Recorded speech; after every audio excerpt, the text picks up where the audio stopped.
વડોદરામાં સલમાન ખાનના જન્મદિવસની ઉજવણી કરવી ભારે પડી ગઈ છે। જાહેરમાં સલમાન ખાનનો જન્મદિવસ ઉજવનારા જેલ ભેગા થયા છે, ત્યારે સ્ટોર મેનેજર સહિત 3 લોકો સામે ગુનો નોંધાયો છે।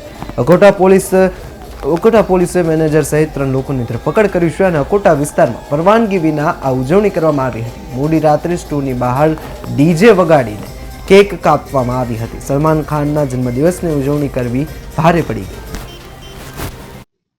कोटा पोलीस स्टेशन विस्ताરના જેડબ્લ્યુના શોરૂમની આગળ રોડ ઉપર અભિનેતા સલમાન ખાનની બર્થડેની ઉજવણી બાબતે જે કેક કાપી અને ઉજવણી કરવામાં આવી રહેલ હતી, જેમાં ડીજે વગાડી અને જાહેર જનતાને અડચણરૂપ થાય તે રીતના કોઈપણ જાતની પરવાનગી વગર ઉજવણી કરતા હતા। તે બાબતે કોટા પોલીસ સ્ટેશનમાં ગુનો નોંધવામાં આવેલ છે અને તેમાં 3 આરોપીઓને ધરપકડ કરવામાં આવેલ છે।